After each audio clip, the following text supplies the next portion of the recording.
বিভিন্ন জায়গা আওয়ামী লীগের দখল ছিল না, ওই দখলদারদেরকে সরাই দিতে হবে না? হ্যাঁ, সরাই দিয়েছে। হয়তো জামাত সেখানে যায়নি, অন্য দল যায়নি, বিএনপি সরিয়ে দিয়েছে, কিন্তু রাষ্ট্রের পক্ষ থেকে তাদেরকে সরানোর দায়িত্ব ছিল।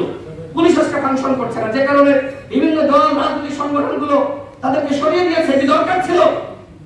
আমরা বলতে চাই, যেটি হওয়ার হয়েছে, এখন হাট বাজার এবং বিভিন্ন প্রতিষ্ঠান এগুলো সরকারের দখলে নিতে হবে।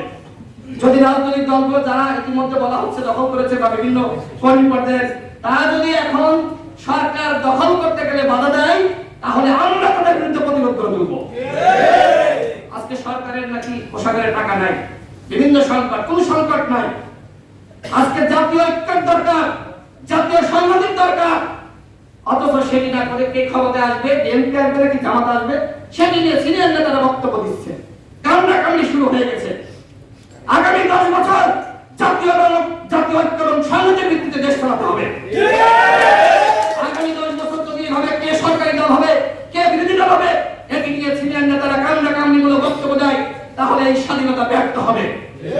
আগামী 10 বছর জাতীয় সরকার গঠন করার মাধ্যমে সমস্ত দল এবং মতকে সাথে নিয়ে সরকার গঠন করতে হবে। আমরা সংগ্রাম করি নাই, আমাদেরকে বাদ দিয়ে আপনি দেশ চালাবেন? এখানে যারা আছে বক্তব্য রেখেছে তারা সংগ্রাম করে নাই। প্রত্যেকের সম্মিলিত প্রচেষ্টায় আমরা এই স্বাধীনতা পেয়েছি। সুতরাং সরকার গঠনে সকলের অংশীদারিত্ব নিশ্চিত করতে হবে। গণ অধিকার পরিষদের কমিটি রয়েছে, প্রত্যেকটা উপজেলা আমাদের কমিটি রয়েছে, এবং আমাদের অঙ্গ সংগঠন, ছাত্র, যুব, শ্রমিক, পেশাজীবী অধিকার পরিষদের কমিটি রয়েছে। আমাদেরকে নিবন্ধন দেওয়া হয়নি, নিবন্ধন দিয়েছে সুপ্রিম পার্টি। আর কি পার্টি যাবো? Circus party, BNN. সেনাবাহিনীর সাবেক সদস্যরা গঠন করেছিল।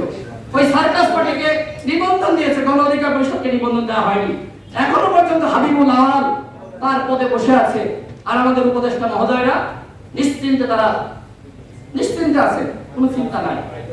হাবিবুল আওয়াল তো এত বড় অপরাধ করেছে, 24 সালের একটি দামি নির্বাচন করেছে, ও তো ফাঁসি হওয়া দরকার। ফাঁসি যদি উপদেষ্টারা না যায়, আমরা জনতার আদালতের বিচার করবো, মূর্তি নির্মাণ করে ওইখানে আমরা জুতা নিক্ষেপ করবো। এত বড় অপরাধ করেছে, এখনো পর্যন্ত ওকে এখান থেকে সরানো হয়নি। ওকে অনতিবিলম্বে সরিয়ে দিতে হবে। নির্বাচন কমিশন সংস্কার করতে হবে। আমাদের পাশে দুদক সব থেকে বড় দুর্নীতিবাদের আড্ডা।